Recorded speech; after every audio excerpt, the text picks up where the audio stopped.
Hello, everyone. Welcome into Fantasy Life right here on Sirius XM Fantasy Sports Radio. Kendall, Valenzuela, Adam Ronis with you on this Thursday morning and with you for the next couple of hours, breaking down all the news. And we've got a big one to talk about here in the NFL. And of course, we are one day closer to those divisional round playoffs. So we'll continue to be breaking down those games. Adam, how you doing? How's it going? Doing well. Didn't like the news that broke last night, Oh, come but on. Yes, it what? was good. Come No, it on. wasn't. Say something nice about the Giants. Uh, they actually won a couple games this year. Okay, there you go. That's nice. You're They not didn't, happy for your and they didn't friends, finish for the with the one fans? pick. So it could have been worse. They weren't as bad as You're Vegas. horrible. You're Yeah. horrible. Giants fans listening, I will be your hype person because John Harbaugh is expected to sign with the Giants overnight. Adam, we got the news. I was actually awake for that, by the way. So I No was one definitely believes locked you. in. Well, now I didn't say I wasn't like very close to falling asleep, but I was awake. I did see it. I retweeted and then I went to bed. But John Harbaugh and the New York Giants are finalizing an agreement to make him their next head coach. So this is barring any setbacks. A deal is expected per Adam Schefter last night. The deal's not final. We don't have any contract numbers. Everything's still being negotiated. There's still a There lot is to a work report through. of a What? contract number. Jordan Schultz says Oh, is there? Oh, sources the Jordan Schultz is Giants locked deal for in. Harbaugh is expected to be for 5 years with a total value near 100 million. Wow. Yeah, we kind of expected that it would be a big number, right? Yeah. Yeah. And Jordan Schultz is locked in. So, all right. So, there's some preliminary numbers that maybe we're seeing.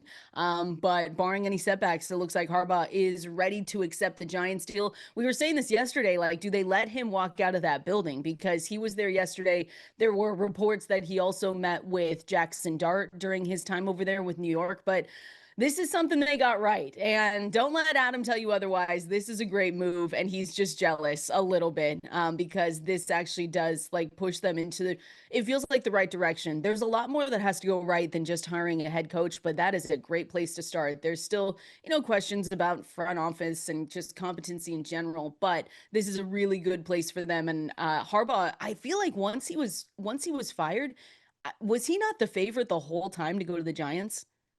It felt like he was. Yeah, it definitely felt that way. So, they wanted to make sure that he didn't get to another organization and get to Yeah, interview. And it looks like they were able to achieve that. there we go. That's all you're gonna say. You're so funny to me. The Giants have gone 7-27 over the past two seasons, and I think a proven winning head coach is exactly what they need. So again, Brian Daboll was fired in November. Kafka served as the interim head coach for the final 7 games. We saw Harbaugh interview with the Falcons on Monday night. Had plans to meet with Tennessee today, actually, but New York was kind of the team that had him in their facility, didn't let him go. So he said he was, and this is the part for us, like fantasy wise and everything else. We'll see who he assembles as his staff kind of comes together. But Harbaugh said he was looking for a team that has a strong quarterback situation. And so I think that's a really good indication of what his expectations could be for one Jackson Dart. Of course, this past season for us, if you picked him up off waiver wires, he could have been almost like a little hero, Adam, because he was banged up down the stretch. And so it didn't necessarily work out the whole season. But in that stretch where he was running using his legs, where that team was a lot more healthy, he did look really good. So I think it's really good, not only for the Giants as a whole, but for us in fantasy. Like we know that Harbaugh has proven, and he's done it with a couple different quarterbacks, right? It was Flacco, it was Lamar Jackson, and those are two polar opposite kinds of quarterbacks. So this has to be really exciting, not only for like Giants fans in general and the whole organization, but also offensively, this could look really good. Yeah, I'm sure Giants fans are thrilled today. It's been a tough period for them. They get the coach they want. You are paying a lot of money, but who cares? It's not their Who money. cares? So, yeah, I think Giants fans are definitely excited. They feel like they have their quarterback in Jackson Dart. You'll get Malik Neighbors hopefully back by week 1 coming off the torn ACL. You'll have a high draft pick. So, things definitely looking up for the Giants, who did play competitive football a lot of the year. We talked about a lot of Yeah. the close games they were in and blew in the fourth quarter. So, yeah, this is exactly what the Giants wanted, and it's a step in the right direction. Definitely. And I think when you look at, everything else that they have, draft capital is so important because we want to see what Harbaugh has the opportunity to add, which is what he wants, good young players like everyone else does in the draft. But that looks like they've got the fifth pick in this year's draft. They don't have a third because that was used to get Jackson Dart, but obviously that could be changed with a trade or anything else. And they're currently estimated to have just over 20 million in cap space this offseason, and then over 100 million in 2027. So of course those numbers are going to fluctuate, but that's a really good flexibility to allow them to kind of make really good moves in free agency and all this stuff. So we didn't have to wait long to see where Harbaugh went. So this is the first head coach hiring, and he was one of the last firings as well. So didn't have to wait long to see what was going to go on and what was going to happen with John Harbaugh again going over to the New York Giants. And then I think the last part is like we talked about. I mean, Jackson Dart is going to be. We can start with top 10. I would estimate though, Adam, that people would have him inside their top 7 quarterback rankings for 2026. I don't think some people might think that's ridiculous, and I understand it, but inside the top 10 feels like that's where he's going to be for almost everyone in fantasy. Yeah, that's for sure. Again, he's a running quarterback, and we know how people get excited for that type of style in fantasy football because of the high floor. Of course, he's just got to be a little bit more smart and savvy when it comes to running Yes, out of bounds and please. going down, not to take those big hits. Because I think he got evaluated for a record 76 concussions this Oh year. A no. lot of trips to the blue tent was his second home this year. So that Oh. is something that you have to be aware of. But yeah, I think he will be going for sure in the top 10 and maybe as high as 7 or 8 potentially. So yeah, it'll be interesting to watch in the early drafts. But yeah, he will be going high. Are you willing to pay QB7 price tag QB8, or are you going to try and wait and see if he fall? I don't know if he's going to fall a little bit though. That's the thing. Are you willing to pay that price? Uh, I'm not sure yet. Okay. Probably not. I might wait a little bit longer on a quarterback. I mean, that's kind of what I did this year. For the most part, if you, depending on who you got, it worked. Yeah. So obviously he gets pushed up a little bit because Mahomes, we don't know his status for the beginning of the season, so that probably pushes Mahomes down a little bit. And then you got it's pretty much the same quarterbacks. That's the crazy part. You're gonna have It the always same is. quarterbacks that Yeah. went in the top 6 this year again next year. Yep. I mean, Josh Allen, Lamar Jackson, Drake. I think Well, Drake Drake May May's the is one who locked in. wasn't there. That's gonna be Yeah, there. Drake May is locked in. It feels like Burrow probably 3. Jalen Hurts, Joe Burrow, and Jaden Daniels. Daniels will be there. So there's, your top 6. Again, I've got in my rankings are going to come out as the month progresses here, but I'll have a couple of rankings updates in the next couple of weeks. I have Mahomes at 13, but that's just because we don't know his status. I want him in the ranks. I don't want him fully taken out because there have already been reports that he is going to shoot for and try to be there for week 1. So if that is the case, then obviously things change. The ones that so then I have Jackson Dart at 7 right now. And then I've got Dak Prescott at 8, Justin Herbert, which I don't love, at 9, and Brock Purdy at 10. That's where I have them right now. It gets kind of gross. Trevor Lawrence is right outside the top 10. Caleb Williams is right there at 12. And then, Yeah. like I said, Patrick Mahomes at 13. Yeah, Caleb is the interesting one, right? He Because is. he had a for fantasy, he had a decent year towards the end of the season. As the schedule got more difficult, it was a challenge for him. But we've also, he'll have another year under Ben Johnson's the emergence of Colston Loveland. Hmm. Uh, maybe he gets a little bit better. Obviously, he's been come through in the big moments and the pressure and that playoff game. He can run a little bit too. So yeah, he's kind of interesting there. He Yeah. finished in points per game with 6 points for a passing touchdown. He was QB 10. So, but we did see though against the tougher defenses, he didn't do as well. He did have a strong finish though, weeks 15, 16, 17, multiple touchdowns in each game, and didn't turn it over. That was a big thing. Only 6 Yeah, interceptions that this year. was yeah, that was a good change for him because early in the year was his accuracy was always a big question. And then yeah, sometimes he would make those plays and we'd say, Ugh, what are you doing? Why are you trying to make that throw? So that's, yeah, it's going to be interesting where some of those quarterbacks end up going in just fantasy rankings. Like Justin Herbert was really difficult for me to kind of pin down already, and I think it's probably because we're fresh off the, really bad outing for the postseason game. But I was also looking at him and his numbers. Like it was a tale of two seasons for him. At the first half, over the first 9 weeks, he looked good, right? 21.8 fantasy points per game.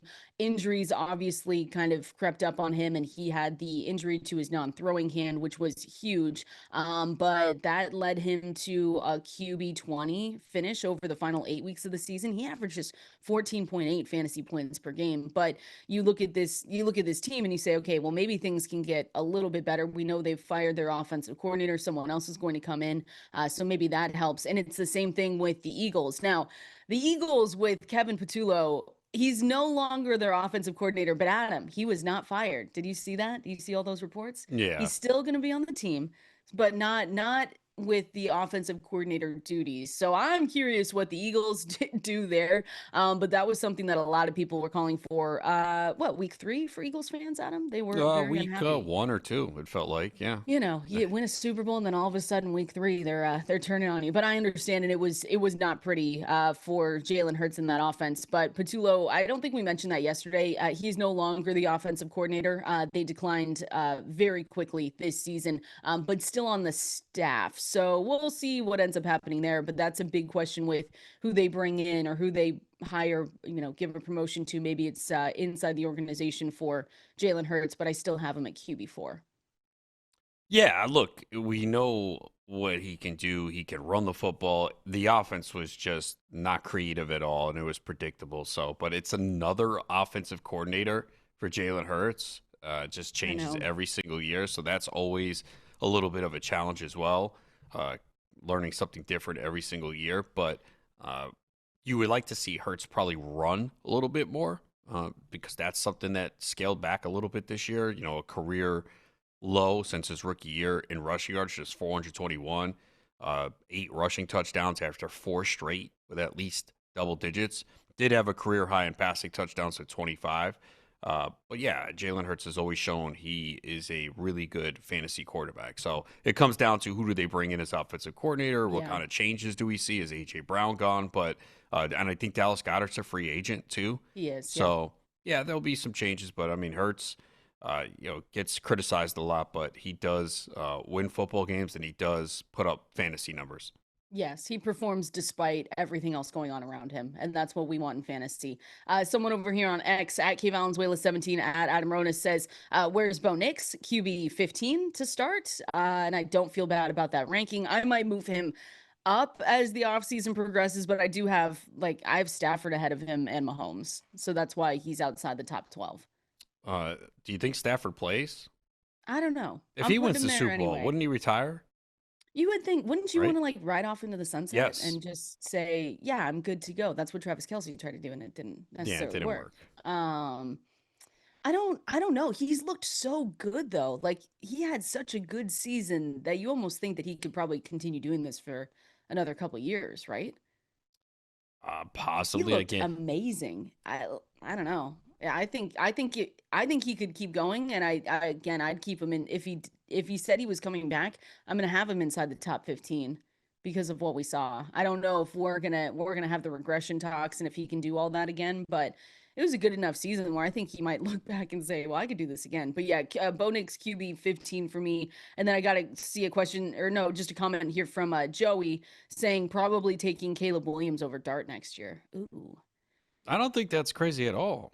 no, I've got them pretty far apart right now, but I And could Caleb see runs a little bit myself. too. Yeah, I no, mean, I not could as see much as myself Dart. He making won't it get the rushing closer. touchdowns, but yeah, I mean, especially if you believe in this offense. I mean, for the first year in this offense, look how much better Caleb Williams got Oh in yeah. terms of avoiding the sacks. Again, the accuracy is shaky at times. There's no question. But then you see him make these ridiculous throws. So, uh, yeah, it's not that crazy. No, not that crazy at all. I think the Bears are going to end up being really expensive too next year because people are going to be all in. It's going to be the Ben Johnson effect. They're going to say, I want any part of this team I can get. He's going to be able to do it. Caleb Williams is going to be the 4,000 plus yard passer for the Bears. It could all come together in year two, and there's a definite path where that could happen. So yeah, I don't think it's crazy at all. Again, we are going to have updated rankings as the offseason goes on. But again, big news going on for the Giants. Adam did say something nice about the Giants. So we need to clip that, cut that. But John Harbaugh is expected to be the Giants' new head coach, barring any setbacks. Looks like, what'd you say, Adam? 5 years, 100 million, a lot of Yeah. money. But you're not, like you said, you're not paying for it. So you hope that he brings you championships and happiness. That's all the Giants fans want at this point. We're going to continue looking through all the news today, keeping an eye on that. But first, we're going to continue talking about these games and really want to specifically look at these Sunday games, starting with the Rams and Bears. Biggest questions for both of these teams before that matchup. We're going to break it down here coming up next. All right, guys, we are talking through the biggest questions for Sunday's games because we've already started breaking down the Broncos. We've started breaking down the Seahawks as well. But Adam, when we look at this here, what's your biggest question? Hey, Brendan, you're on. I want to let you know that. But Adam, what's your biggest question here when we're looking at the Rams and their expectations? Again, traveling over to the Bears. I don't listen, we talk about weather all the time, and I know your stance on weather as well. You say, hey, like this isn't necessarily a huge deal. We've heard Sean McVay say that. We've heard Matthew Stafford say that now coming in. So what is the biggest question for you with the Rams? Really the defense at this point, because they have not looked good defensively for several weeks right now. The Panthers were able to move the football pretty well on them. And, obviously the offense is going to be difficult to stop unless the weather is really that bad. I know people talk about that with Stafford, but he played pretty well last year against Philadelphia, and there was some snow in that game. So freezing cold, yeah, with his finger too. I guess that's also an issue. Yes. The freezing, the cold, how does the finger respond? Trying to be accurate with the football and the grasp on it. So I think that's a factor. But really, it's their defense that's the biggest concern. And we've seen that the Bears, especially in the second half, can move the football. And so that's what I worry about. I worry about the Rams defense. I see a little chance of snow, 18% for the night. Winds are expected like 10 to 20 miles per hour. But I think more than I think it's the environment for me as a whole, right? On the road, they barely got that win out of the Carolina Panthers. And I don't, there was a lot of other factors going into it. But I think the environment is my big question. So that puts into account, going on the road, they're going to be rested. So that's the good thing for them, is that they've gotten a little bit more time here. The crowd, we know, is going to be energized and they're going to play a part. But Matthew Stafford did used to fight that narrative about outdoor road games when we saw him come out of Detroit, right? That was kind of a big thing. And I think he's pretty much gone and answered all of those questions. Again, against the Panthers, 304 passing yards, had the fourth quarter comeback. He had the NFL record fourth straight road playoff game with at least 300 yards. So I'm not necessarily worried about that. But yeah, the finger. They told us yesterday too, and he came out and said that his finger feels good. But again, I think that cold is going to be interesting. They also get, if we're talking about them getting healthy players back, it looks like their right guard Dotson should be back in this game. And he's missed, I didn't know it was this many games. I thought it was only 2, but he's missed the past 4 because of that ankle injury. And that happened when they were playing in Seattle. So in 3 healthy games before Dotson's injury in the Seahawks game, I should say, the Rams averaged 187 rushing yards per game, 6.5 per carry. In the 4 since, those numbers have dropped a little bit, 125 rushing yards per game, 4.2 yards per carry as well. It helps for any team this weekend if they can get anyone back to be a little bit healthier, but Dotson could be big if they do end up getting him back. They've got Quentin Lake back. We saw Adams return last week as well, but Dotson would be a big step up for them. For sure. And again, I don't think anyone believes the offense is going to be the problem unless it is so cold that it becomes a factor. But to me, it comes down to can the defense get some pressure on Caleb Williams? The one thing about Caleb Williams that we talked about, he has been so much better. It's night and day at avoiding the sacks. It was 68 sacks last year. I think it was 24 this year. So he's been really good at avoiding those sacks, using his legs to go outside the pocket, buy some time, and create plays. So, yeah, the Rams defense is just, it's not been good. Like, if there's, we can talk about their offense all we want, but when you look at the Rams, you're like, okay, is this defense good enough to get them where they need to go? Because Yeah. over the end of the season, it has not been good. I mean, they gave up 34 to Detroit, 38 to Seattle, 24 to Atlanta, 20 to Arizona in that last week. And then last week, Carolina puts up 31 and has the lead late in the game. So that's the biggest concern is can this defense turn it around? Because when they are clicking, the offense is really difficult to stop. They just have so many weapons, so many ways to beat you, the scheme. So Mhm. it's really the defense for me. It's going to be whether the Rams win this game and move on and make that run to the Super Bowl. And their special teams has just not gotten better too. That's another part Yeah. of the Rams They where fired, it's yeah, and they just fired their special they're teams coach. after the Seattle game, and you thought, Hmm. okay, maybe this would help. It has not. And so again, all it's really when you look at this team, it's basically we don't have to talk about concerns about their offense at all. It's really every other part of this team, which is special teams and defense. So that's the concerning part when you look at the Rams. Again, of course, we're going to keep looking at the weather and everything. I think the index finger is definitely someone or something to look at here as well. What about on the other side with the Bears? What's the biggest question for you with the Bears at home in this game? They know the weather, they're used to it, they're coming off a big win. What's your biggest question for them? How the hell can they keep doing this? I mean, getting off to these slow No starts kidding. offensively and then waking up in the second half, making a lot of adjustments in the second half. It's been insane.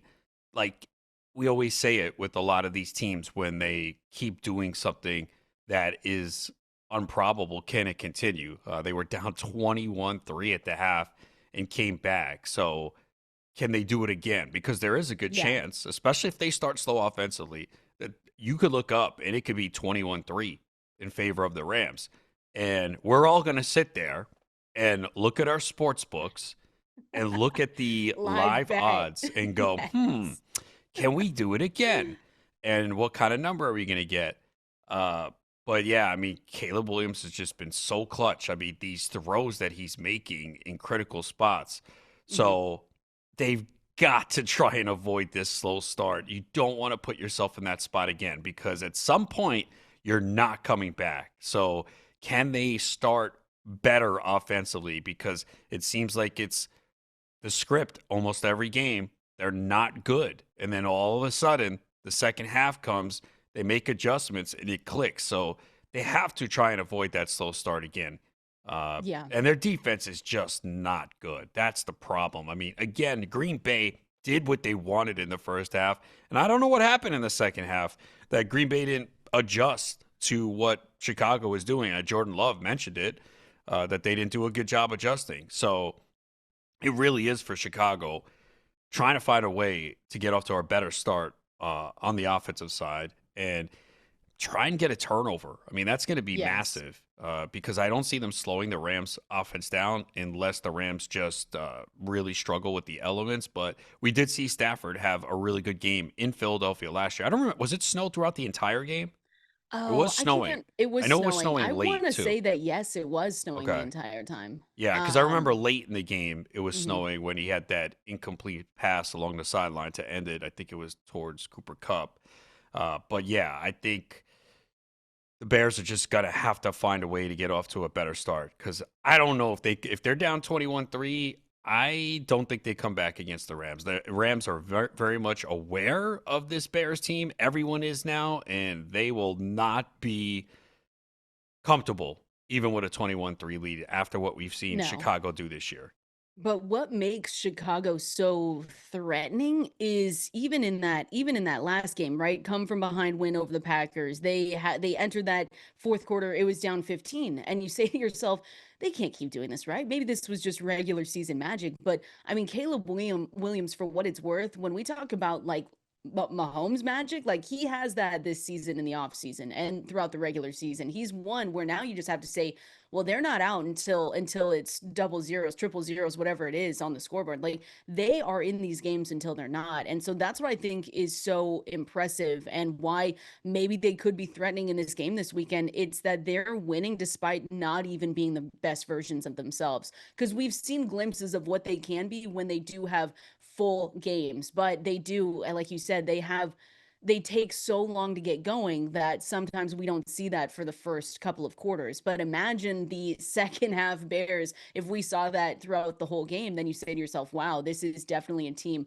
that can contend. And I think they are going to put up points here. I mean, they can be good. And in the regular season, they averaged a 48% success rate on designed runs, which was the third best. I really want to see what this run game is about here. Because again, Chicago is threatening because they can win these games despite them not playing the best, their best football, but they're home underdogs against the Rams. So they definitely, like you said, need to not start slow. They just need to continue going, and it's gonna be fun. Is this the best game for you on the weekend, or is it another? Is it another? This one should be the most fun, most interesting, and then I would say Bills Broncos would be Okay. the other one. Obviously, because there's so much riding there on, we're all watching Josh Allen and thinking this is the year he can get to the Super Bowl, and pulled off a great win last week against Jacksonville. Now has to go into a tough place in Denver. They are 8-1 at Yeah. home this year, and it's a tough place to win. And Bills are just banged up again. Not that Gabe Davis and Shavers are big losses, but it just depletes your receiving core further, and it wasn't a strength to begin with. So, and Yeah. Dalton Kincaid is banged up. So, a lot of injuries for the Bills, and Denver. A lot of people, it feels like, are not high on Denver. Think they're not going to go I far. We know. saw it in our I playoff know. drafts. No one It's had interesting. confidence in Denver. So I think that one is the interesting game. I think Seattle, I would be surprised if San Francisco won. I just Ugh, can't see I'm it. nervous. They're Ugh, so banged up. And I again, if know. they didn't play Philadelphia, they probably would have lost. I think I Philadelphia beat know. themselves. Didn't Philadelphia was the more talented team, and just we saw the lack of creativity on offense catching up with like all these critical plays where they're just running verticals. And so I think that was more Philadelphia giving that game away to San Francisco. Not to knock San Francisco. I just think that we saw it down the stretch that, especially against a good defense, the Seahawks completely shut them down. And Yeah. Philadelphia gave up some big plays, especially right early on in the game to Robinson with that big play. And those big plays were the difference. And just Philadelphia couldn't do anything offensively. So I think it's a really tough spot for the 49ers. And then Texans Patriots should be low scoring, Still good. similar to the Sunday game at night against the Chargers, where I don't know that we're going to get a lot of big offensive plays. Again, those defensive battles, I mean, I know in fantasy, people don't like to see it. We want Yeah, but points. they're fun now. Yeah, from an NFL Yeah. perspective, I don't mind it at times, but that was a tough watch on Sunday, though. It was pretty bad, to be honest, because we started off so high with the weekend, and then all of a sudden it like kind of trickled down, and you're like, oh, okay, this is here. And then we had the Steelers game Monday, and you're like, oh, all right, that's fine. We had a great start to the week, we can say that. But for the Bears, and like, just to finish that off, we know they can generate turnovers. They had the league high 33 in the regular season. They need more of that, and we might be able to. Hopefully, we can be able to see that for this game on Sunday. We're going to continue previewing these games. We are going to talk a little bit more fantasy football with some of the breakouts that we saw in 2025. Can they continue that in 2026? We're going to break it down here next. All right, we are breaking down more from the weekend that we are expected here for the divisional round. But of course, we have to talk a little fantasy here, Adam. And I wanted to go through maybe some of the 2025 breakouts, or the guys that maybe exceeded expectations, and if they can do it again going into this next season. This year is presented by Xfinity. Imagine all your football all in one place. Easy Xfinity. Imagine that. So the first one being, and it feels like we're always just going to be talking about this team for for the foreseeable future throughout the whole offseason, because they really did turn it on at him as the season progressed here. But it is Trevor Lawrence. And again, I know we've talked about them a lot because they were just in the playoffs, right? We talked about, what the potential could be. Is Brian Thomas Jr. going to be on the move? Is Travis Etienne going to stay on that team? But Trevor Lawrence, for what it's worth, he really had a great finish in total scoring. He averaged 20.4 fantasy points per game this season. And it was his best finish since 2022. It took a while, right, Adam? You had to be a little bit patient, but if you were patient, you were able to get a lot out of Trevor Lawrence down the stretch. So I think the big question is he going to be able to continue that? My answer right now is yes, because again, it feels like the marriage between Trevor Lawrence, Liam Cohen looks good. And so I don't see a reason why we would think that this would go backwards in any way. Famous last words, though, of course. Yeah, look, we clearly saw as the season went along, he got more comfortable in this system. We expected Liam Cohen to come in and turn around this Jacksonville offense, and it did not look good early on. If you pegged Lawrence as a breakout, week 6, week 7, week 8, we're like, oh boy, maybe he's just not that good, because Cohen came in and it was mediocre to start with. And, the connection with Brian Thomas wasn't there. But then all of a sudden, it started to click. Even with Brian Thomas struggling and injured, they acquired Jacoby Myers, Parker Washington emerged, and let's not forget, too, Travis Hunter went out. So, and it still all got better. ETN had his best year since a couple years ago when a lot of people counted him out. Now, the one thing that you have to look at with Lawrence that is not repeatable is the 9 rushing touchdowns. And that did help his fantasy value. So, yes, he did run more, but I don't think you can count. You don't think that's repeatable? 9 rushing touchdowns from Trevor Lawrence? I think that's going to be difficult. You think it's 7 though? Like, is it just 2 less, or you think he's in the fives and under? I could see 5. I mean, okay, counting on 9 from him, that's just a lot. I mean, he did have 82 rushing attempts, which was a career high. Previous career high in rushing touchdowns was 5 back in 2023. So, 359 rushing yards, that's a career high. He's had 339 and 334. So I would project the rushing yards in that range, but I don't know about the rushing touchdowns again. But it also could maybe go some of those to passing touchdowns, right? Maybe the passing touchdowns increase. He had 29 this year, so maybe he could see a jump there, especially if the offense can be as smooth as it was down the stretch. Although I will say, though, a lot of those games, too, also came against some pretty bad teams. So I think that's something else you have to take into account as well. But, yeah, I think you're feeling pretty good. You do give him credit, though. He did go into Denver and throw 3 touchdowns there. And that's a defense that on the road, that's pretty impressive. So I think you're feeling good. But you mentioned, though, he's still probably going to go in that 8 to 10 range would be my guess. I've got him at 11 right now. And again, these are, I change these weekly. Well, and I think we did that this year a lot with quarterbacks in that range. And I think what it comes down to each individual, you might feel higher on someone else. And, it's maybe one of the mistakes I made this year. I talked about it with Drake May. Like, I had Drake May like 8-9 this year, but yet in drafts, I'm like, well, his ADP is lower. People have him 14. I can wait. And then you wait, and then someone else jumps up and take him. So I think you need to make a stance on this range of quarterbacks because they're all kind of close. And you have to figure out who are you higher on than everyone else and just go with it. Because, again, I should have had way more Drake May. I mean, people who had my rankings, they probably had him a lot more than me. And that's always the worst feeling. We talk about this a lot. And we were talking about Drake May all offseason. We did our offseason shows, and Drake May was one of those quarterbacks we said he's going to break out. We did a breakout article for Fantasy Life, and, I sent to you, hey, Drake May, I'm writing up. You're like, damn, I wanted to write him up. I'm like, well, find someone else. You picked him first. Well, we were both on him, and, I just feel that I just was a little tentative because – we always play this game where we're looking at ADP. Oh, okay, I can wait another round. But you have to remember, you're going to play with some other people that have similar thoughts to you. And if you really believe in a guy, just go get them. So I think that's what you have to do here in this range of quarterbacks where you mentioned Dart, Herbert, Dak, Purdy, Lawrence, Caleb Williams. You just got to figure out, okay, of those, who are you higher on than most? And just take them because it gets to a point you're probably talking what, round 7, 8, 9 at this point? Just take Yeah. the guy that you like best.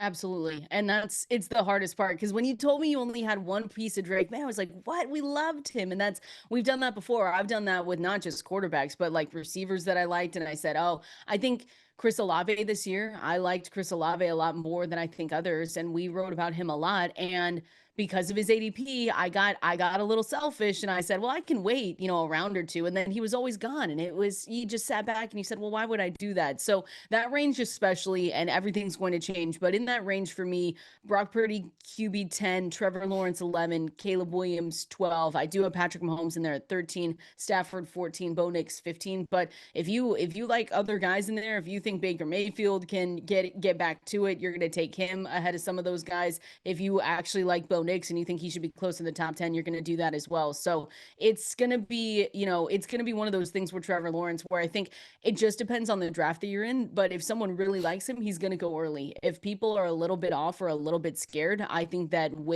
you can wait to get him. But yeah, he had 9 rushing touchdowns. I had to make sure that my computer wasn't glitching at him because I saw Josh Allen at 14, and I said, "Did he have 14 this year?" Yeah, he Oh had yeah, 14. I mean, it's he's a every year for him. monster. It's just he's a monster. 14, 12, 15 was the most that we've seen. That was 2023. This is obviously for regular season. I mean, it's just he's a monster. He's a beast. So that's going to be one of the big questions with Trevor Lawrence going into it. But no matter what, he definitely proved that he can be fantasy viable for us going into the 2026 season. Feels the same way with George Pickens. Now, there's the only question with George Pickens, Adam, is if he stays in Dallas or not. I mean, really, it feels like they're going to keep him because it just would feel crazy not to.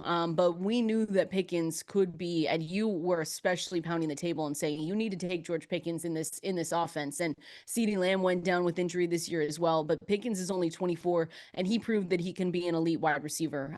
So this was one of those guys where we said, looks like a change of scenery will help, and it completely did. And he really outperformed his ADP, and he seems like one that can continue to be a fantasy wide receiver one in 2026. Yeah, a lot depends on what happens here. I do worry, like if he gets that big contract, like how does he respond to it? He's one Mm. of those guys where I could see him getting paid and be complacent. So that definitely is a concern because that was one of the things that people looked at. He had this reputation in Pittsburgh, not giving his all, and he obviously had to come to Dallas and be on his best behavior because he's playing for a contract. And he pretty much was, except for that Lions game where there was some questions about his Yeah, effort that was and running weird. the routes. Uh, and then the next week he didn't have a good game either, but then finish, week 16 big game against the Chargers. Yeah, look, we all know the potential he has, but he was definitely hindered by that Pittsburgh offense where they were not creative and they went away from him too often. And it was clear he was going to play in the best offense he's ever been a part of. Also, one that emphasizes the pass, plays at a more faster pace, and he had CeeDee Lamb on the other side to take away some attention. But when CeeDee Lamb was out, he balled out still. He Yeah, put up some big absolutely. numbers. So, yeah, the question is, though, he's going to go high in drafts. He's probably going to go in the second round. And then also, does he return to Dallas? Everyone thinks he will. But say they give him a big contract, how does he respond to that? Because we have seen some players, once they get that big money, they become a little complacent. Maybe they don't put in the effort as much. I'm not saying that's going to be him, but you do have to question that just a little bit. Well, and it's tough because we will question that, but like, do we put that into draft? Like, do we put that into his ADP? Do we bake that in? Because that's so hard to predict. It's almost like injuries. And I know that we've seen just like injuries, we see it before in the past, but you sometimes don't want to rely solely on that. And so it is going to be a big question with George Pickens and just what we've seen before with him kind of giving up a little bit. And so yeah, wouldn't you as a Cowboys fan, do you get the feeling though that he's gonna stay, that they're going to get something done with him, Probably, or yeah. I would no? lean that Okay. way. Yeah, the cap, I haven't looked at your guys' cap situation here. They can create, it looks like 100 up to upwards of 100 million in salary cap room if they restructure like Dak, CeeDee Lamb, Tyler Smith's, Deron Bland's contract, Jake Ferguson too. If they maybe reduce their base salaries down to the minimum, but yeah, I mean, things always work out like this. We're not necessarily worried about the money. It's just going to be if they want to pay two top wide receivers because we saw it. I mean, the Bengals were, I think, the most recent team to do that. And not to say that it didn't work out, but, it's just something that you have to look at where you're going to put a lot onto your offense. And we probably know next season, too, that this defense isn't going to get a crazy amount. Like, they're going to get better, but it's still probably going to be a team that we pick on a little bit. So, that Dak Prescott's going to have to, play hero a lot of these games, too. Yeah, they have to get a new defensive coordinator, and they are pretty much going to draft defense throughout. Yeah. It's going to be you're going to see a lot of defensive players. You won't see many offensive players drafted, is my guess. What are we going to do at running back? They'll either bring Javonte? back Javonte or find another cheap veteran to find. And That's fair. I don't know what they're going to do with Jaden Blue because clearly they were not enamored with him. They No, were they not did high on not him. like him. Yeah. Yeah, I mean, he did look good in that final game. And, they seemed like they really wanted him to get that touchdown, and he did. So, yeah, we'll see. I mean, again, Javonte, I don't know what they're going to do with him because now he put up a big season with over 1,200 rushing yards, 11 touchdowns, and he's going to want to get paid for it. So, but they have I shown that think, they are not going to invest heavily in the running back position, which again, it makes sense. I mean, we were questioning. I think we were not questioning Javonte Williams' ability. It was just we have not seen Javonte Williams be that player since that injury, right? And even yeah. in Denver last year when he was healthy, it wasn't great. And then all of a sudden, he comes to Dallas, and yes, they have the good offensive line, and he looked really good, and he stayed healthy too for most of the season. So, Yeah, that was the surprising part for me was his health. but I think the one thing you do have to give the Cowboys credit for is they have been smart about that running position. Look, if you're going to For pay sure. the receivers, your quarterback, and some other players on the offensive line, you're going to have to find inexpensive players somewhere. And I think running back is the way to go. And it worked out perfectly for them this year with Javonte Williams. So we'll see if they can find another running back in a similar situation where just a cheap veteran that you bring in and they overachieve, or maybe they bring back Javonte at a decent Yeah. price. Yeah. I think he's at least maybe doubled what he got this year because it was 3 million on the 1 year deal. And I think because of what he showed at least, 1,201 yards. And that was, by the way, the most by a Dallas running back since Ezekiel Elliott 2019. And then So we other were teams too, when they're negotiating, like, well, you were playing behind that Cowboys offensive line. Exactly. So Williams, I mean, for everything that he did this year, we are happy to see it because we love when guys get paid, and he really in a contract year showed out. And so I think he's going to be able to make a little bit more money than that. And again, there's other free agent running backs that we're going to be talking about here, but like Rico Dowdle's one of them as well. But they found a good one in Javonte. And that was one of my biggest regrets, Adam, was passing up Javonte Williams at his price because I got enamored with Jaden Blue. We live and we learn. We live and we learn. We're going to go to the water cooler, though. News and notes that you need to know here. We're going to do that coming up next. It is about that time. Time for the Fantasy Life Water Cooler right here. Kendall, Valenzuela, Adam Ronis with you. Fantasy Life on Sirius XM Fantasy Sports Radio. We are making sure that you are up to date on all the news across the NFL and all the news you need to know before that divisional round. So make sure you keep it locked in right here. Make sure you keep it locked in at fantasylife.com as well. We've got the newsletter that we talk about every single day. We have everything that you need to know about guillotine leagues as well. So again, guillotines going on right now. I was in another couple of drafts at them. They were difficult. I'll just say that, especially the double chops at this point in the off season or in the playoffs, I should say, is a little bit tough. But guillotineleagues.com is where you can go to continue drafting. And we had our first waiver run go. We've got two more on Saturday and Sunday, 11 a.m. Eastern for both. I saw a question come in over there on X at K Valenzuela 17 at Adam Ronis. Over there is where you can find us. But fantasylife.com to check out the rankings too. We do have Guillotine League rankings, so you can check those out. And again, we're going to break down all the news and notes that you need to know. The biggest one here, Adam, on this Thursday is, of course, Harbaugh. And we do have to talk about John Harbaugh going to the Giants. Still not technically final. Contract numbers, everything still being negotiated was what we heard earlier this morning. We do have a little bit of an idea of what it could look like. 5 years, $100 million for him. But again, nothing signed yet, but barring any setbacks per Adam Schefter, he is expected to be the Giants' new head coach. And Giants fans are happy today. That means you're not, but we have to be happy for them. Okay. Well, they can get an off-season win. That's very nice. Stop. Let's see. Last time I checked, John Harbaugh did not go to a Super Bowl with Lamar Jackson. So now all of a sudden, he's going to do it with Jackson Dart. You're so mean. I'm so just mean. saying. Just saying. Mean. Horrible. Maybe they could. It will take a couple years, but you have someone that you like, someone that's competent. And the other thing too, no coach has won a Super Bowl with two different teams. So good luck, Giants. You are horrible. You know what, Giants fans, ignore him. I'm happy no, for you. They deserve to be happy for today. You can get a nice offseason win. Well, you're ruining it for them.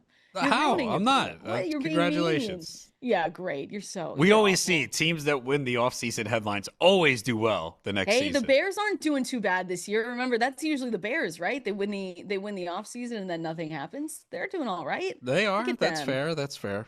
Yeah, so Giants fans, ignore Adam. Send him a DM or whatever. Say, be nice to my team. But it is big news, and this is actually the first head coach hiring that we've seen. I did not think that Harbaugh would be the first. I thought we would get a few others before we got news about him. So I was a little bit surprised about that. We'll see again what staff he brings over and who he's going to assemble for this team, because we know that the Giants at least have a really good mix for us in fantasy on offense, right? It's not only Jackson Dart, it's Malik Neighbors, who is recovering from a torn ACL. It's Cam Scatterbo, who's also recovering from injury, but they've got really, really good pieces. Wan'Dale Robinson was a lot better this year. He did step up. So good pieces. We'll see who he ends up bringing over. It's probably going to be a lot of people that we already know. Like Munkin, I think, is one of the guys that is probably going to be their offensive coordinator, but fun for Jackson Dart, I think, as a quarterback to look at what did happen with Lamar Jackson.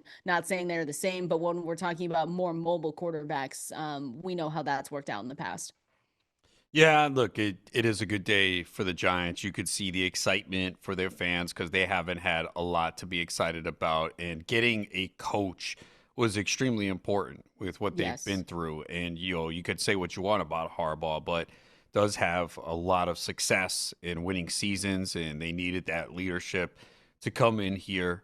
And it is a good step in the direction. And look, people are going to be excited about the Giants in fantasy next year anyway. I mean, we've already seen Neighbors go in the first round this past year, and we'll see where he is in his rehab if he will be ready for week 1. So you'll likely see him go in the second round. People are excited for Cam Scatterbo, and then he came in and looked really good. Jackson Dart, obviously, we've talked about where he's probably going to go top 7, top 8 in drafts. So that's the thing, though. There's going to be no discount on these Giants because people already saw how the promise they showed this year, and now bringing in Harbaugh to coach this team, it is definitely a good day for the Giants. They will be trendy. We can just say that. Draft capital is important as well. Harbaugh wants to have the opportunity to add good young players. So they've got the 5th pick in this year's NFL draft. They don't have a 3rd round pick. So when you're looking, Matthew Friedman has his updated mock draft live at fantasylife.com. They don't have a 3rd round pick. They use that to get Dart. So that's just what you have to see there. They're estimated to have just over $20 million in cap space this offseason. And then it looks like $100 million in 2027. Those numbers always change, but yeah, this is a fun landing spot for Harbaugh. Looked like he was always the odds-on favorite to go there, and it looks like it came true. I will say too, if you guys do go check out, and I recommend everyone doing it, but the mock draft from Matthew Friedman, because we got big news yesterday too that Dante Moore's returning to school, so that makes this cornerback class just a little bit worse, Adam. It was always not great to start with, but that was big news yesterday with Dante Moore returning over there to Oregon. So I do see, though, in this mock draft, if we just should we just continue to make Giants fans day? He has them in this mock draft getting Carnell Tate from Ohio State, that really nice wide receiver. So let's just continue to it's just be nice to Giants fans day. They would be so happy with that on the 5th pick. Yeah, Come again, on. there's nothing can bring them down right now. No, they're having the best time of their life. So the only quarterback I see, yes, two quarterbacks going in the first round. It's Fernando Mendoza. It looks like first pick for Las Vegas, and then the other quarterback I see off the board in this mock draft at FantasyLife.com. Oh no, oh the Jets. Excuse me, getting Ty Simpson. So maybe I don't know. It's not a good quarterback class. We can say that. Yeah, that is true. That is true. You got some good wide receivers there. You know who we're going to root for? Jordan Tyson, Arizona State. Oh yeah, Forks up. we'll see Come how you on. pass on them in drafts again, like you Would did with you Scadaboo. get out of here? What do you Yeah, I drafted Cam Scadaboo a lot. not in the leagues I was in with you. I You was, let him well, slide. he got, you know what? He got a little bit expensive. He was expensive at some point. I was like, I don't know if I can do this, but I did draft him a lot. How did that work out for me though? Wasn't as fun when he went down with his injury. Forks up Jordan Tyson. They've got him going. He's got him going to New Orleans actually. New Orleans could be sneaky next year. I'll just say that. I know that it's not a pretty team and it's not a team that anyone would look at and say I want pieces of this. We know that Chris Olave, I mean, his stock has risen. He's gonna not be cheap anymore because of the year that he had. But if they really truly give Tyler Shuck the opportunity, or maybe it's a quarterback battle, I don't know. But Tyler Shuck, for what it's worth, to end the year was not bad. He was my streamer option every single week on the waiver wire, and he delivered. Like, he was averaging 17 points per game. He never gave you the 25 plus outings, but that's a pretty good floor from him. I don't know if they do add Jordan Tyson. They've got Chris Olave there. We'll see what happens with the running backs, but I don't know. It could be fun. Yeah, plus a Division Two that is kind of wide open. Obviously, they Yeah. played some of the best football in the division down the stretch. So, yeah, I think you have to be happy too with Kellen Moore. I think he did a really good job this year. Yeah, absolutely. And he wasn't talked about a lot because I think it was just New Orleans and the Saints and they weren't going anywhere. But the way that they ended December, the month of December was really good to them. And so it kind of reminds me, Adam, of how you talked about players when they had a good end to the season and bringing it. Oh, it's a running back I think you mentioned last season. I can't remember who it is right now because my mind is just going blank. But it's like this person, this player, this team had a good ending to the season. Let's see if they can bring it back around through. And so, yeah, it was good to end the year for the New Orleans Saints. So again, Harbaugh going over to the Giants, it looks like. So we'll keep an eye on any other moves that we could potentially see here from head coaches. Decisions will come down sooner rather than later. A little other pieces of news here, Adam. Don't have to dive too much into them, but it looks like Adam Thielen did announce his retirement from the NFL. I had to do a double take again because it said Pittsburgh Steelers wide receiver Adam Thielen, Yeah. and I kind of forgot about that. How many teams was he on this year? 3? 2? I thought it was, Maybe. wasn't it 2 this year? Was it 2 or 3? I can't remember. Yeah, wasn't it Pittsburgh and Minnesota? Yeah, that's right. I don't know why Carolina was on my Carolina was mind. last year. Really? Yeah. Well, anyway, we don't have to remember it because Thielen's out of the NFL. So there you go. Jordan Addison. Did you see this news with Jordan Addison? Yeah. Okay. Well, so I don't know. We don't know much information about this, but Jordan Addison was arrested on Monday for probable cause trespassing. Not going to dive into it too much because again, we don't have much info there. But this is just something we'll have to take a look at because Jordan Addison was also the player that was suspended for 3 games to start the season this past year due to the DUI related no contest plea that he had. So disappointing, but we'll see what happens. We don't know. Yeah, reportedly, I guess he wouldn't leave a Florida casino, is what they're saying. So, look, you could say whatever you want, but he's got to make some better decisions here. No There was kidding. this speeding. I mean, like, it's always something. Then, remember what happened in London? Yeah, he skipped a walkthrough in London. Yeah. Remember? And he got benched for a quarter. We're all sitting there like, why is Where's Addison in the where's game? Because Jordan I had him Addison? on my fantasy team, and I'm like, why Mm-hmm. isn't he out there? So, yeah, just can you stay out of the news for like a year? That's That'd be really the key with nice. Addison now. So, yeah, you hope that he learns because what is going on? Again, Yeah, it's there's been worse things than this, for but sure. But the you don't want problem to you it's don't want to just see it. it's continuous with it, right? Hmm. And you want to see him just stay out of any of the police records and uh, Yeah. That's his third incident since he was drafted. Yeah, it's tough. So hopefully, we don't see any more of this again. I don't think anything's going to come down from the NFL with this, but we never know. We'll keep an eye on it for Jordan Addison because again, we already saw him get suspended for 3 games to start 2025. So again, we'll keep an eye on it, but not the best set of news. We can say that at least here. There was a piece, a quote that I wanted to bring up from Rachaad White. Did you see that one where he was talking about Todd Bowles? He said Todd Bowles would be, quote, better off letting someone else call defense. And so Rachaad White, we kind of know he spent the last 4 seasons with Tampa Bay, and he obviously has his opinions on how he believes this team should look. And again, he is a free agent, right, going into this Yeah, next year. he's So definitely he's not coming probably back. out. Yeah, well, if he's saying things like this, Well, it's yeah, and probably then not going to help. and then I think like right when the season ended, he put up like a peace sign on his social media, and then Geez, why do something we do else. that? Yeah, I don't know why he's talking, right? Like just I know it's disappointing. yeah. I Yeah. just don't know. I don't understand what the purpose of this is. I don't know. He's obviously going to be on the move because I probably can't expect him to go back after, the quote was, you can clip this or whatever. It is what it is. I'm just being real. I do feel like Coach Bowles, I do think it would be easier on him. I think he should let someone else call defense and he just be a head coach. So feels like he's going to be on the move. I mean, we will say for the Bucks, they did dismiss 2 assistants and then they had a third retire. They finished 20th in points allowed during the 2025 season. The regression from Baker Mayfield was, I think, was that not worse than what even what you and I expected? Because we talked about Baker Mayfield regression to the point where it was almost every category, right? It was rushing yards, it was yards per attempt. Everything went so well for him in 2024 that we kind of knew he would probably take a step back and get closer to the mean. But this, to me, Adam, was shocking how bad it was in 2025. To be totally honest. Yeah, it fell apart. I mean, because again, early in the year, if you remember, it was wrong, but people had Yes. him in the MVP conversation. So he got off to a good start.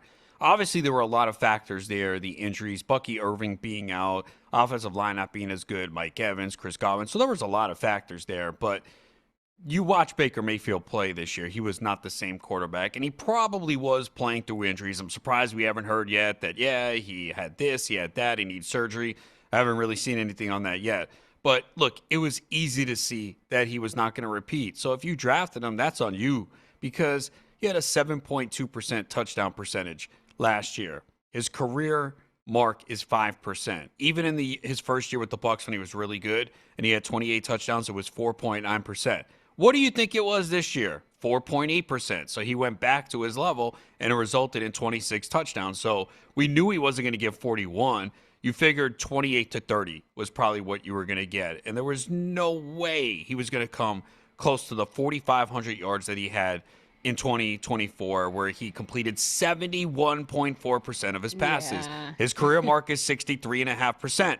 What was he at this year? 63.2%. So he basically went back to his averages. So it was easy to see. If you drafted Baker Mayfield high and expected him to produce like he did in 2024, it was easy to see that was not going to happen, and hopefully you learn from that.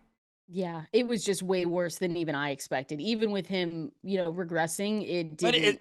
essentially, though, okay, no, you're right, because the yards, his Yes. season this year in 2023 were almost the same. The yards went down like about 350 yards. The touchdowns went down 2. The interceptions went up 1. The touchdown percentage went down 0.1%. But basically, it was almost a mirror image of what he did in 2023, where we all knew 2024 was the outlier, and that was Yes. the peak, and it was not going to be repeated. So, again, it was easy to see coming. I didn't have Baker Mayfield anywhere. I was always happy when someone drafted him 7th, 8th, because that was like the consensus ranking, 7th, 8th. I definitely had him lower. I think I had him outside the top 10. So, we always have a player that we feel is going too high. And whenever someone else drafts them, I always give that fist pump like, yes, thank you. Because now I get a quarterback that I like falling down the board. Like I had Drake May ranked ahead of Baker Mayfield this year. Oh, for sure. Yeah, That's I not did for as sure. A well. lot of people did it. Well, that's true. Well, for sure for us because we love Drake May. We were in on Drake May. And I to will be say, fair, though, I made my fair share of mistakes too. I'm not saying everything was yes. right. I No, definitely we we all always make mistakes. If people don't Yes, admit we're that, then not they're perfect. just lying to you. No, yeah, we make mistakes all the time here. My thing when I'm forming my early quarterback thoughts for 2026, and this is way too early, but because of how bad people are telling us that this incoming rookie class is, right? Matthew Friedman said it. We've heard it from others. The only two quarterbacks going in the first round, and even those two probably aren't necessarily the best. I think there's going to be a run because it's not like we're going to have, it doesn't feel like we're going to have a secret this year. Even last year when we were talking about Drake May, he was still a little bit expensive. It wasn't, he was at the level of Jaden Daniels when I'm talking about average draft position, where we were banging the table and saying, hey, he shouldn't be going this late, but he didn't have the same level of play, obviously, for us in fantasy. And so this year it feels like, I don't know if there's going to be a secret. I don't know if there's going to be a quarterback that we're looking at and saying, this guy's going too late or this rookie quarterback's going too late. We have to push him up. And so that's going to be the fun part this season. And of course, could be wrong. We're talking about this on January 15th. But again, there's always that quarterback late in drafts that we say, hey, this guy's going too late. But if I look right now at my rankings, I think everyone is going appropriately where they should be. And there feels like no secret. It Yeah, can change. It can it change, but can. Maybe it's Malik Willis, depending on where he maybe, signs. yeah. I was almost gonna say Jordan Love. That Jordan, doesn't. no, he actually. I was thinking the same thing, and I have him at 17, and it feels wrong. he could be higher now. Like he could go. Like we've seen him do it before, and even this year, like from an efficiency standpoint, it was pretty good. 23 touchdowns, 6 interceptions. The thing is, and he has a 32 touchdown season on his resume in 2023. The key is they have to let him throw more. So that year he had 579 pass attempts. He had 425 last year in 15 games and 439 this year in 15 games. They rely so much on the run of Josh Jacobs, and I don't think they can put that workload on Jacobs again. It took a toll this year. You saw how banged up he was at the end of the year. So a lot comes down to, do they let Jordan Love throw more? Because if they get him to 550 pass attempts, he could be that guy that gets you 32 touchdowns. We've seen him do it before. He can run a little bit, not as much as some of the other guys. Yeah, not enough. I mean, he did have 247 rush yards in 2023, but 83 and 199 cents. So you can't really count on that. But yeah, he has the ability, if they change the philosophy of the offense, if they open it up a little bit more. And we know they have good weapons. It sucks They for do. fantasy because they spread it out so much. But if you have Kraft coming back healthy and Christian Watson with a full offseason healthy and Jaden Reed and Dobbs, like there are weapons there. It's frustrating for fantasy, but Love, I think, could be that guy that's like being drafted like outside the top 15 that could be a QB1 because we've seen him do it before. It all comes down to, are they going to let him throw a little bit more? Because 23 touchdowns this year, 439 pass attempts, 25 on 425 last year. I mean, so it's there. It's, do they open it up and allow him to pass more? Because we saw their game plan going into these games was run, run, run, Yep. run. Yep. And And that's kind of look at the always play. been the identity Look at, too. look at that playoff game. I mean, 46 pass attempts, 323 yards, and 4 touchdowns, no interceptions. They didn't lose because of Jordan Love. I mean, obviously he No. made some bad throws down the stretch, and only 52.2%. No, Jordan Love played well in that Yeah, game. it's just they allowed him one game this year more than 40 pass attempts, and it was against Dallas. And what did he do? 337, 3 touchdowns. I know it's the Cowboys defense, so you have to look at that. And still. But look how many games where it's like 26 pass attempts, 24, 21, Yeah. 25. You can't put up big fantasy numbers when you're not putting the ball in the air. And maybe they change that. I mean, it sounds like they're going to go through with a new contract extension for LaFleur, but I mean, time is of the essence here with this team, and I think Packers fans are they know that, and they can be frustrated by it. You get into the playoffs again, but you don't necessarily perform. I know you did. What was that? 2 years ago, last year, against the Packers, or against the Cowboys. But yeah, Jordan Love. If I'm looking at this list of names that I have right now in front of me, where we could say, hey, this quarterback might be going a little too late, and I'll want to get a piece of him. Again, it's early. It's January 15th, but maybe Jordan loves that name. Dare I say Kyler Murray? You want to go down that road? No. No, don't. We Yeah. can't do this yet. Oh, I Wait, guess a lot will come we down can't. to where is Who's their he? What? coach? Where is he? Yeah, what's the coach? I have this feeling that he's staying. I just have a feeling that he stays in Arizona. But obviously, I am not locked Here's in the on that, look. so. Well, okay, the Kyler Murray argument is he generally, when he's been healthy, has been a QB1, right? Yeah, it just Because hasn't of been his great. rushing ability. Yes. So there is a chance. People are rolling their eyes right now in the car. They're like, "Oh, we're gonna do Look, this I again." stayed away I from him know. this past year. Last Yes, year, I did I too. did have him in multiple leagues, and we They're mentioned. saying, "Please, not again." But no, I mean, look, if you're I looking, know. we're trying to dig deep here at the bottom to see. I think Drake May was, well, at least for us, it was kind of easy to see last year just Mm-hmm. because of the situation. But yeah, you're right. Right now, looking at it, there's no one that stands out. But I Not do yet. think I think Jordan Love is the best of the guys going outside the top 15 to make that jump. And then Willis, depending on where he signs. Yep. Uh, We'll yeah, those see. would be the guys as of right now. But again, we have a whole It's off season to go through this Exactly. and We've got a dig. lot. We've got a lot to break down. But again, that was the Fantasy Life Water Cooler, fantasylife.com to go subscribe to that newsletter. We're going to continue on talking through some of the best fantasy picks by round. We did the most disappointing yesterday. Let's get, we got to stay positive here. Let's go through the best fantasy picks by round, where we think they're going to go in 2026, coming up here next. Mike's Hard Lemonade is partnering with Matthew Berry and Fantasy Life to give away weekly prizes all season long, including a trip to this year's big game. Prizes include Fantasy Life Plus subscriptions, gift cards to New Era, Homage, and Knockaround, TVs, soundbars, and 2 tickets to that big game. And not only have Fantasy Life and Mike's Hard partnered for the sweepstakes, but we've also collaborated on a new 12-pack of exclusive flavors, including a Hard Pink Pick 6, Hard Pineapple Rush, Hard Berry Blitz, and Hard Apple Tackle. So go to www.mikeshard.com/sweepstakes/fantasylife today to enter the sweepstakes and go find Mike's Hard Fantasy Life's 12-pack at a store near you. 21 plus only, premium malt beverage, Mike's Hard Lemonade Co. Chicago, Illinois. No purchase necessary to enter sweepstakes. See official rules at mikeshard.com/sweepstakes/fantasylife. This is a Kendall and Adam song. Come on. Nah. You know who this is now, though. Sabrina Carpenter. Yes. Yeah. See, look at that. He listens to it every day on his walks. Oh yeah, every Don't let day him- I'm don't pumping let him this, walking confuse down you. the block. You do have a new coffee though that you like. Yeah. That's not Costco. It is not. But No, that's yeah. good. Yeah, most coffees. Or not Costco. Folgers. I've Most got coffees Costco are on my pretty mind. good for the most part. Like I don't have a lot of coffee really? that I go, Folgers? this isn't good. I don't know. You talk a lot of crap about Folgers. Well, I haven't had it in a long time. I'm still waiting for you to send it. So maybe it's I need better to than fix I thought. this. Yes, I think it is because people back me up on I that all doubt the it though. time. Yeah, those are just people that want to get on your good side. No, Yeah. we've got nice people that listen to us. Why would they lie? Some people Folgers is do. good. Folgers is good. That's all I'm saying here. I've had people tell me, yeah, you're right, it's trash. So I don't know.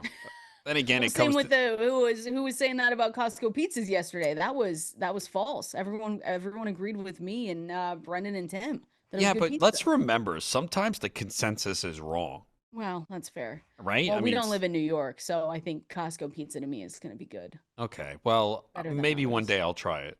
Yeah, maybe one day we can. We'll go to Costco. We'll get now. See, now we're planning adventures. We'll go. See, to I don't Costco, have a we'll get Costco thing of- membership, but though. I have one. I think I can. Okay. Can I not bring people? I don't know how it works. I just got it. I don't know. Can you sneak in or security tight? No, I have a membership. I No, think I'm I can saying bring anyone. if I were to sneak in, can I get in? Oh no, Or it's pretty. it It is? was pretty legit. Yeah, there's someone at the door, and you Okay. have to scan your ID, and then What you have if to you scan pay the them ID. off? Does that work? Well, I don't know how.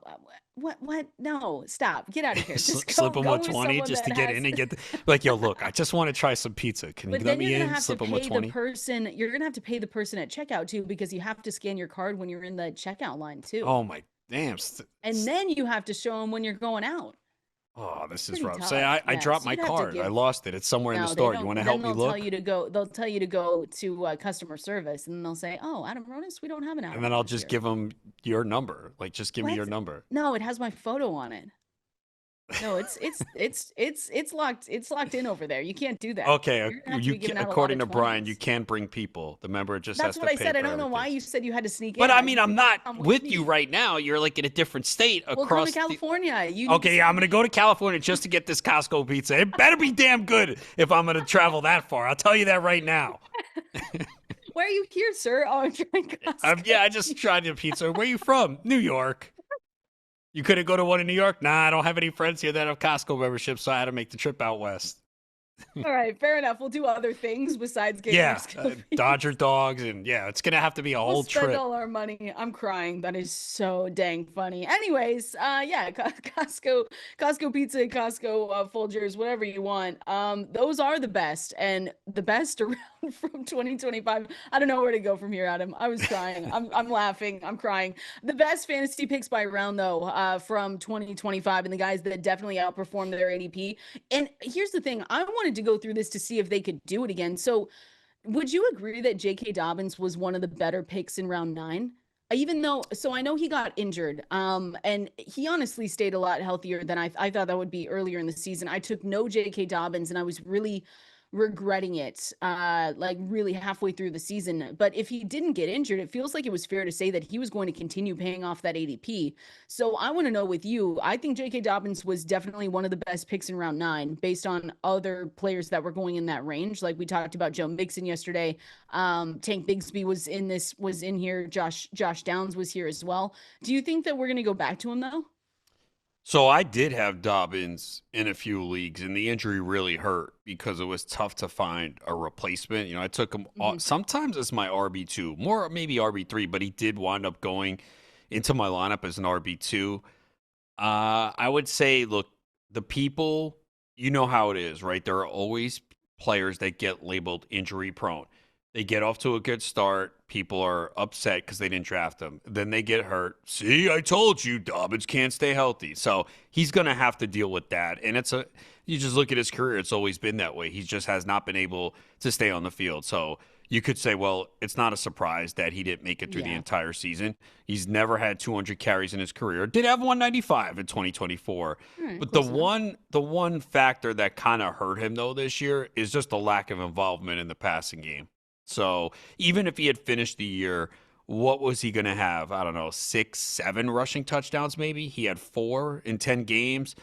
He averaged 5 yards per carry. I mean, look, for his career, he's at 5.2 yards per carry. Obviously, in 3 different offenses too: Yeah, Baltimore, that's fair. Chargers, and Denver. So you can make a case that he was fortunate to land in such good running games, or hey, he's good. But the problem is the health. So is he And he's not. a free You know what? agent? He is a free agent. Right, it was a He 1 year signed. deal, right? It was a 1 year. I think it was 5 million Watch with the watch Broncos. Dallas take So, watch he be the guy that I Dallas mean, grabs for like cheap. would you hate it though? Well, you couldn't because in that offense, behind that offensive line. But again, the durability is a factor. Right? It's It just is. I mean, he he's has not always been able to stay injured. healthy an entire year. No. When did he get injured? I had this written down and now I can't find it. He did make it a lot further along in the season than I Well, expected. he played the first 10 games of the year. Yeah. So it was was it Yeah, week it 10 was that he week got 10 hurt? Yeah. against Las Vegas because then they played Kansas City and then they went on their bye. So he was actually a pretty solid guillotine player because he had a high floor every week. Like his worst game was 4, and then his second worst was 7.1. Against So yeah, Houston. yeah, Yeah. he was solid. It's just again the lack of involvement in the passing game lowers the floor because he didn't score a touchdown after week 4. Yeah, So, that's tough. but he was getting 14 to 18 carries a game, just 11 receptions though. So that's what hurts. If you're not going to be involved in a passing game, you're going to need like double-digit touchdowns, and I don't see that from him. But yeah, just talking this through, I was like, wow, this could be a guy that Dallas gets on the It cheap if they sounds go that route again. sounds right. I mean, that's what they've been doing and it's kind of been working, you know what I mean? But the one thing, like one of my biggest lessons, and I said this earlier in the show from 2025 though, was to just Sometimes it is I shouldn't say old running backs, but it is the running backs that are already there that can carry out, RB1 numbers or be that guy in that offense. Sometimes it's not necessarily a secret of, well, they drafted Jaden Blue with this pick and maybe he's going to come on. Sometimes the answer is just so obvious that it was Javonte Williams. And that was my biggest regret last year, was not taking him. And it was round 8. It was one round ahead of J.K. Dobbins. Now, it was even later in some drafts. Like Javonte was going round 9, round 10, because no one wanted him. So like anyone who pounds their chest and saying, "Oh yeah, I saw this coming," it's like, because it was Jaden Blue and Miles Sanders. Like, yeah, I didn't think Sanders would do much. I did think Blue would be more involved because they did draft him. Yeah, I completely whiffed on Javonte. I was on ETN. But here's the other thing too, because you're going to hear people say you got to take your running backs early because we saw the success this year. You could have had a team where you drafted McCaffrey in round 1 or Taylor in round 2. You could have gotten ETN and Javonte Williams in round 8, round 9, and still had a good team. So no matter what we see in a previous year, there are multiple ways to construct a successful championship-winning team. There's going to be an emphasis on the running backs early because what we've seen the last 2 years now, and especially with the receivers getting injured. But I will say this, and we went through it. Those receivers that dominate and command a huge target share, they all go in the first few rounds. It's very difficult, and we went through this. There was no receiver going outside the top 10 this year that finished in the top 20. I think maybe Wan'Dale Robinson was the only one, right? Wan'Dale, yes. But again, you look at the points per game. Puka, round 1. JSN, round 3. Jamar Chase, round 1. Amon-Ra St. Brown, round 1. Rice, obviously suspension, so that's their factor. Pickens, round 5. Olave, round 5, round 6. London, round 2. Devontae Adams, round 3. CD, round 1. Nico, round 2. A.J. Brown, round 2. Neighbors, round 1. Garrett Wilson, round 2 to 3. T. Higgins, round 3. Robinson, the only guy outside Sutton was round 5.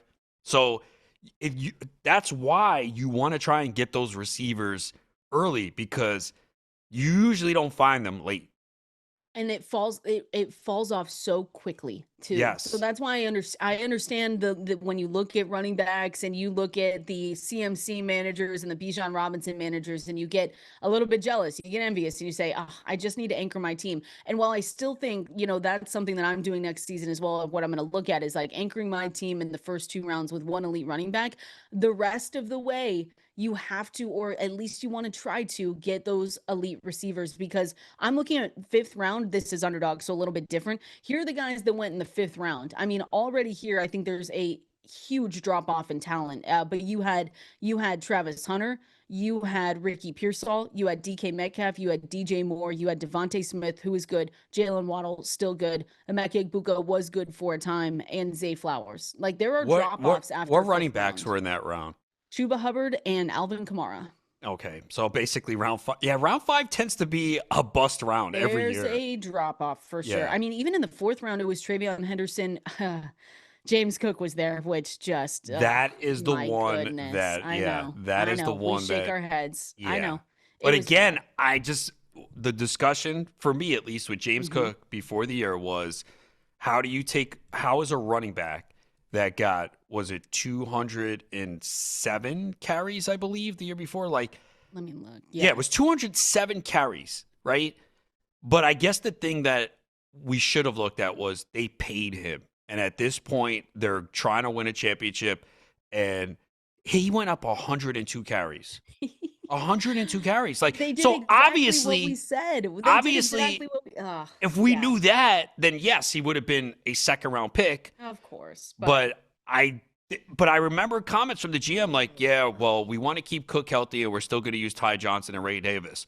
And they did it. And it's not – Cook's usage in the pass game did not go up either. It was almost exactly the same.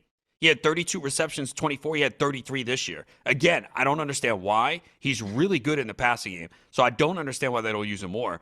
But he went from 237, 207 to 309 carries this year. And I guess the thing that should have looked at, well, they paid him. I don't know if they were trying to limit his workload in 2024 to maybe not give him that big contract, but the big jump in carries is something that I It did not was. see. Yeah, it was it was happy for everyone that drafted him, disappointing for the ones that kind of passed up on him, and a lesson to be learned for sure. We've got more of the names of the guys that were the best picks by round. I want to continue going through that and continue going through the biggest questions for Sunday's games. Got to talk about the Patriots, have to talk about the Houston Texans as well. We're going to break it down here next. Appreciate everyone hanging out with us on this Thursday, going through the last bit of names here, Adam, of just the best picks by round. Also, we've got a hero potentially coming, or I shouldn't say that. We've got a hero going to the Lions that he's been requested. Have you seen that news? Yeah. Don't worry, everyone. Hold on. We've got great news. Arthur Smith has been requested by the Lions for their OC position. So he's in the mix. What are we doing? What are we doing? Wasn't he even getting some head coaching? What are we missing as a fantasy community that everyone else in the NFL believes that he has? Because it feels like we're on very opposite pages here when it comes to all the news. He's always in the mix for those jobs, for the head coaching and the offensive coordinator positions. He absolutely has info on a lot of powerful people. Because like I said, I was watching the Manning cast and Peyton Manning was praising him. I'm like, what? So I don't know. Maybe we're missing. Maybe it's us. Maybe it's just us. For fantasy, how much would we hate this? Oh, brutal. That would be so bad. He would find some way to bring in Jonnu Smith, right? He would trade for him. All these tight ends. It's nothing's official. I saw that report from it was Rappaport earlier this morning. Let me make sure. Yeah, earlier this morning. So he's still in the mix for multiple head coaching jobs and has significant coordinator interest. I don't know where to go from there. That would be horrible for us, but we'll just keep an eye on it. Yeah, I think the NFC North would love it. Yeah, no kidding. For us though, not too great. Okay, I want to get into the earlier rounds of best picks by best fantasy draft picks by round, and I just wanted to say, probably the best one at round 4, Javonte Adams. Right, this was one we talked about a lot. He was, and I remember writing this up, and I said this. He was my favorite free agency move. That landing spot felt so good, even with the concerns about Matthew Stafford and the back injury. Davante Adams was incredible. He finished, I see, wide receiver 9, 14 touchdowns. And it wasn't necessarily all about the touchdowns, though, either. That was just one part of his game. But that was a fun one to watch throughout the regular season. And we'll see what they were able to do this weekend. But round 4 for Davante Adams was great value. Yeah, it was all the touchdowns, though. Yes, I was trying to be nice and saying it wasn't. 14 touchdowns on 60 receptions. That is insane. He had a higher yards per reception rate than London Olave, Rashee Rice, and Jamar Chase. He had a touchdown almost slightly over 4 points. No, it wasn't. The targets. He had a lot yards per reception. His target per it was almost 50. His catch rate was slightly over 50%. Because if you remember early, they were kind of off. So. Look, this was all touchdown boosted.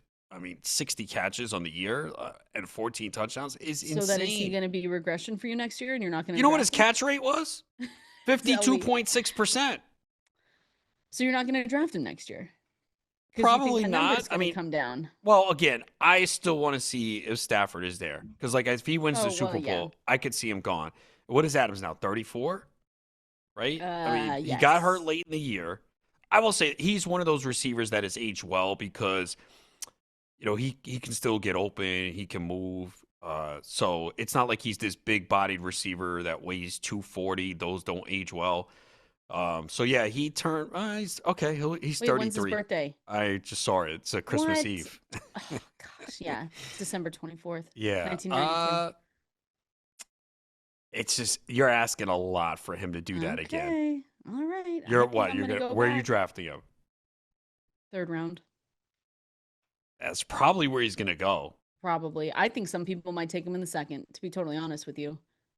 And you see that working out? No. Okay. No, I didn't say I saw it working out, but I think if he comes to me at the back end of the 3rd round, I would consider it. Okay, but we have to think about a lot of things. How many touchdowns is he going to score next year? 10. 10? You think so? 10. Okay. Yeah. I don't know. If Stafford comes back, why not? You know me. I'm going to be the positive person here. I'm going to say 10, and I'm not going to regret that draft pick at all. That's what we're going to try and manifest. But yeah, Davante Adams was one of the best picks. I will say JSN in round 3, Jonathan Taylor round 2, and then Christian McCaffrey in the first round felt like the right call there. As the right call being the guy that definitely outperformed, expectations and was one of the best fantasy picks in that round. We are going to continue on, Adam. We got to finish off talking these divisional rounds for today, going through the biggest questions for each team, going to break down the Texans, and we have to talk about the Patriots as well. We're going to do that here coming up next. This is a great song, Adam. I don't think you know it, but this is a great album. Have you heard of Olivia Dean? No. Great album. You should listen to it. Okay, I'll do that today. Even Breece Hall tweeted about it. What does that mean? Why? I don't know. I'm going to do what Breece Hall does? I don't know. He was the first person I thought of, to be totally honest. It's a really good album, though. She's really cool. Okay. Yeah, that's a great song. Anyways, breaking down, we do have games this weekend, even though we've been talking about Costco pizza and Folgers naturally, but we do have games this weekend, and I wanted to finish things off before we really do those deep dives tomorrow, and we're going to give our predictions, some of the best bets for the weekend as well during tomorrow's show. But the biggest questions for Sunday's games, and starting with the Patriots here, so that we don't get Tim in our ear saying that we didn't talk about the Patriots today. What are your biggest questions with this team? Obviously, they were able to win last weekend, or else they would not be here. Drake May had a better second half than he did the first half. Ramondre Stevenson came in kind of clutch for them as well. What's your biggest question for this Patriots team heading into Sunday? Protecting Drake May. Look, I think he's going to get sacked anyway. He got sacked, I think, was it 5 times last week? So yep. We know how good the Texans defense is, but they are susceptible to big plays. And that's the one thing we've seen from Drake May this year. He will take shots downfield, and they do make big plays. So I think they're going to have to get a couple of explosive plays here, because we know it's going to be difficult to move the football on the Texans. So, and avoiding the turnovers, obviously, even though somehow the Texans committed 3 turnovers and didn't force any and still won in blowout fashion. That's very difficult to do. So I think they're going to have to make a couple of big plays here, like they've done all year, and see if the defense, too, can force some turnovers out of Stroud, because that was not a good performance by Stroud. He was very shaky. No. So, look, we all expect this to be a very close game where one play or one defensive touchdown could be the difference here. So they're going to have to get some pressure on Stroud. Yeah, or Drake May. And Drake May, when I look at this, so he fumbled twice against the Chargers, and that was, again, their defense is better than most, but it wasn't necessarily the best sign that you wanted. So we know what Houston presents as a threat, and the Patriots offensive line is fine, right? If you look at the stats, 64.7% pass block win rate through Sunday, which is the 14th best, but they've got special players on that Houston Texans defense. So I think if there is a way that this Texans team wins this game, or why they would win, it's their pass rush against Drake May, and that's a big question mark going into it. The Patriots can win from their passing attack with May, who again is in the MVP conversation. It doesn't count with this postseason, but you look at their EPA per dropback this season, which was the best in the NFL, and that's one way that they can do it, and they're going to rely on a lot of other players, Stephon Diggs along with a lot of others, but that's another reason why they could come out here and win this one. It's going to be a good game. I'm actually very excited about this one. Yeah, it's definitely an intriguing game because you have 2 solid defenses, 2 young quarterbacks, 2 good head coaches. So, yeah, I think, again, it's not going to be a high-scoring game. I think we would all be stunned. Texans defense is just so physical as well. So it's an intriguing matchup against Drake May, who's been good this year, and he's going to have one of his best games here to lead New England to victory. They're gonna have to lean on the passing attack for sure in this one, because that has been what's fueled their success, and then just hope to lean on a couple of their running backs as well here. I do see news: Sean McDermott ruled out Maxwell Hairston and Jordan Poyer for Saturday's games. We're going to continue looking through all the news that you need to know. FantasyLife.com is where you can go sign up for that newsletter. Make sure you stay in the know. Get those guillotine drafts in. We appreciate everyone hanging out with us today. Have a great rest of your Thursday, and we'll see you same time here tomorrow.